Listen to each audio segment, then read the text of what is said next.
Samirlə işin yoxdur, fikri onun maşındadır. Özünü yığıb düzəldə bilmir, yaddaşındadır. Deyirəm mətanət, hər şey bu pulun başındadır. Fərda da lap deyəcək, meyxana zarafat, zarafat. Fərda istəsə deyər, meyxana zarafat, zarafat. Elə ki gəlir efirəm, ekrana zarafat, zarafat. Söz verir bütün Azərbaycana zarafat, zarafat. Tərbisin fərqi yoxdur, öz loqası adı ola. Belə 100 mahnı oxuya, meyxana ustadı ola.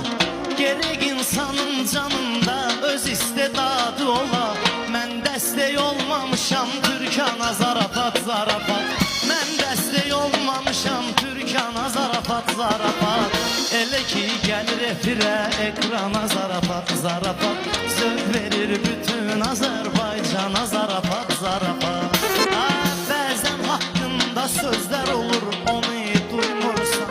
Bəzən haqqında sözlər olur, onu duymursan. Bəzən də baxıb gedib gözünü tutub oymursan. Haqqında pisliyənin gözünü ne üçün oymursan? Mətanət deyir mənə, damla inan oxumursan. Dedim ki baş vurmuşam ümmana zarafat, zarafat. Dedim ki baş vurmuşam ümmana zarafat, zarafat. Elə ki gəlir efirə, ekrana zarafat, zarafat. Söz verir bütün Azərbaycana zarafat, zarafat. Damla da dostumuzdur, mətanət oynan əmkarıq. Amma ki bizdə var, siz nə qədər varsınız, əgər qulluğunuzda bizdə var. Xüsusən ATV-yə, xüsusi minnətdarıq. Bizi dəvət eyləyib yan yana zarafat, zarafat.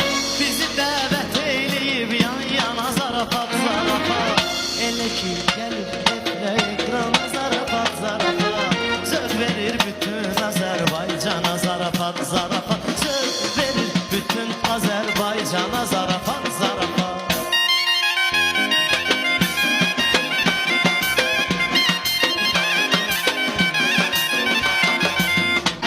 Sevirik mətanəti biz öz sədaqətinə görə.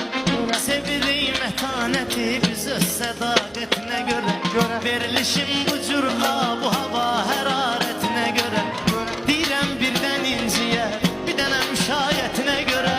Bəlkə bir alqış edək mehmana.